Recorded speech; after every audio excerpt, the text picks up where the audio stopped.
Hello, ladies and gentlemen. Today we will talk about the way forward. How we can advance towards our goals. The way forward to achieve our goals, which are peace, perfection, immortality, justice. So whether you are irreligious, religious, atheist, spiritual, regardless of who you are, even if you believe in reincarnation. I know many people believe, many spiritual people believe that when we die, our soul go into a new body, whether it's animal or another human being. It depends on our deeds in the previous life. Well, I mean, if you want to talk logic, when we look at someone having a very bad luck, even if he's a very nice person in this life, that may reflect maybe, or it's a result of him being too bad in a previous life. A thief, a murderer, or I mean, if we want to see why luck is so positive or so good with some people and so bad with others, that could be an explanation, a logical explanation. But what I don't like in this idea myself, I mean, it's my own opinion. I'm not saying there is no reincarnation or there is reincarnation for sure. I'm just giving my own opinion about it. I mean, the fact that we don't really remember if there is a reincarnation, we don't remember at all any even smallest details about our previous life. So I mean, truly, is this really just punishment? If we want to talk karma and what goes around comes around and all these things. I mean, if, for example, let us say I am having a very bad luck since my childhood, alright? And maybe I'm paying the price of a previous life where I've been, I don't know, a thief, a murderer, or a corrupt person, or whatever. So now I'm having this bad luck, this like inferno going in my life. Even if I'm now, for example, a very good person, I do very well, and everything I do, I try to improve myself, to better my soul. So, I mean, what's the point in having this punishment now? I mean, for my soul, if that's what the reincarnation is about. When this soul doesn't remember anything about what it did in a previous life.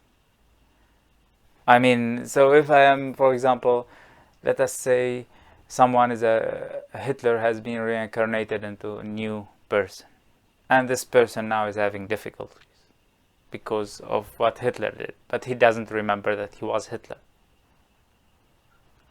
So Hitler, when he was that soul in a body called Hitler, I mean, he did whatever he wanted, and he enjoyed every moment of it. So now it's like a new soul, starting from scratch and trying hard to do good, but struggling because of a previous life with. So it's like, I mean, if we still remember what we have done, then I would agree that's a severe punishment or justice has been done. But when we don't remember and we start from zero, and it's like unfair, because the soul is renewing itself. It's like a new soul, especially when it doesn't remember anything of what she did or what he did in the previous life. So it's quite tricky, but it could be possible. So I don't know. I keep an open mind about it.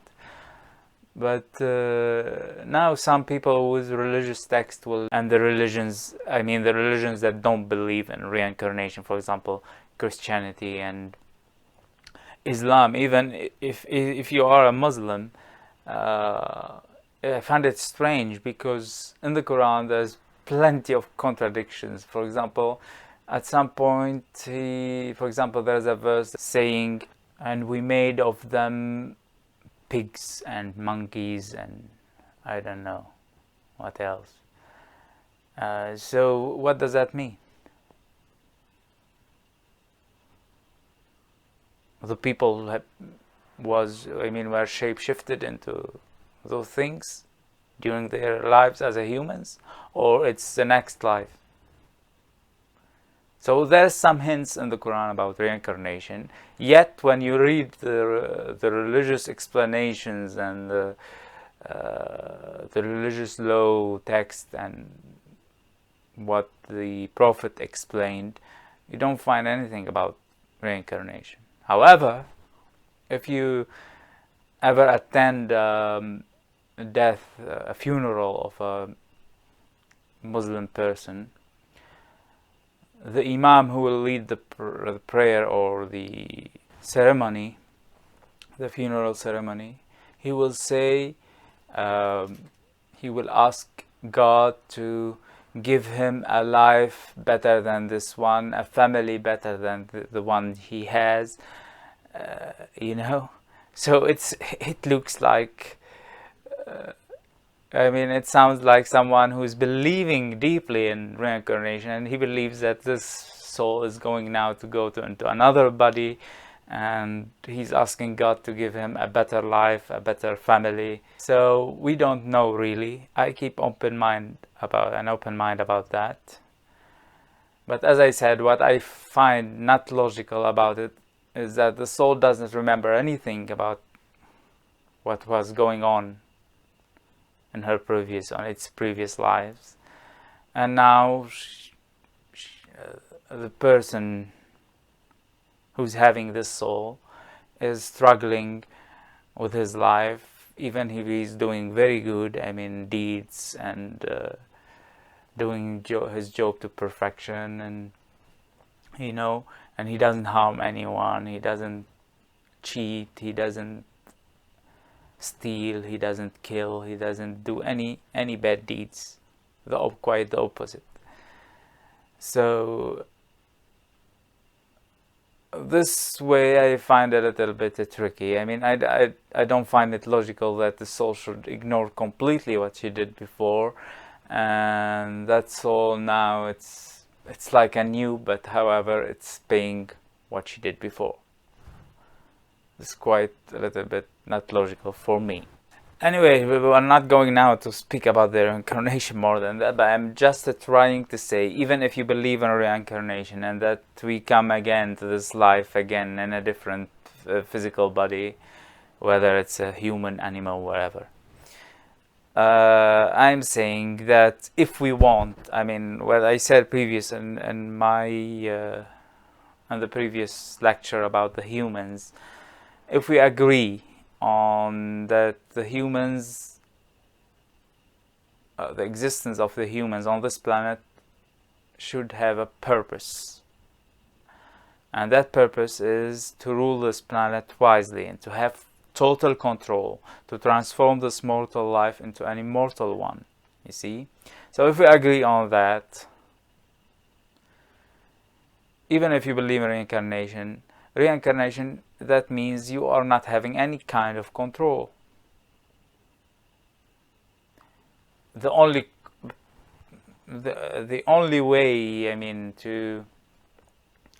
to guarantee that you are not going to have a bad new life after death, it's to do as good as possible in this life. That's what reincarnation is about. However, you don't have any kind of control if you are going to be born in such color, or in a human flesh, or an animal flesh, you don't know anything, so you have no control. You just go with the flow, with whatever this flow you call it, divine flow, energy flow, whatever you want to call it. I mean, now this lecture is about the way forward to the goals I spoke about in the previous lecture.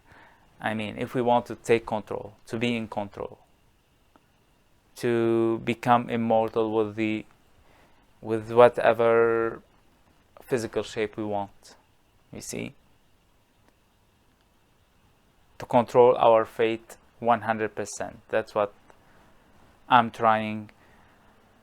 Maybe it's not achievable, but I'm saying now the way forward, in my opinion, to achieve these goals, which are perfection, peace, immortality, creativity, perfection, and all the things, justice. So how we go, we continue our way forward. I believe that the humanity has been evolving for ages, and every time it reached its peak, unfortunately it gets destroyed because it doesn't keep the natural balance going. It doesn't rule wisely this planet. So now, as you can see, the climate change is going on again, and we could be having disasters all over the place in the coming years. So we could end like the people of Noah days and the people after that, and all these big civilizations that have perished because of its arrogance, ignorance, greed, first of all. So how we can go forward in order to survive and to achieve our full potential as a human beings. On a long road, at the beginning you put everything you possibly need. You put everything on your car, you see. But as long as you go forward and you feel you are approaching a point, you are approaching the goal or the destination, especially if it becomes clear to you where are you heading, you start to get rid of things you don't need anymore, right? Because if you want to allow your car to move faster, especially if there's dangers and that the destination might close its door before you arrive there, and that's what has been happening to our ancestors. We advance in civilization, we advance in knowledge, we advance in science, but however, our greed always stand between us and achieving our goal, because we harm the natural balance around us. So Mother Nature punishes us every time. So now we are reaching a peak of this cycle of civilization, and we are seeing our destination in front of us, but we are still not there. However, there are dangers started appearing with the form of climate change, wars, whatever you want. So what are the things that we should drop off? Now we start to think and put priorities. And these all will be the subjects of our coming lectures until the end of this year. So what I will now just name what we still have in our vehicle, and each content we will debate about it in the coming lectures. Now I'm not going to say what should remain, what should be dropped off. I will just say what we still having now in our vehicle that's going towards the destination or towards punishment. Alright? What we still have today in our world.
Let us see in our coming lectures which of these things we have to drop. Maybe we need to drop off completely something, or we maybe need to drop off 75% of that, 25% of this, you see, and we will talk about that in our coming lectures, because definitely we can't keep going with all these baggages with us, especially now when the climate is threatening us, and not because of it's not Mother Nature that's going to punish us deliberately. It's because our own deeds, our own abuse of the natural balance. Now we are paying the price of our abuse, and this abuse comes basically from our unlimited greed. So we have to pick some of what's still in our vehicles and drop the rest in order to try to reach our final destination before climate kill us. Bye for now.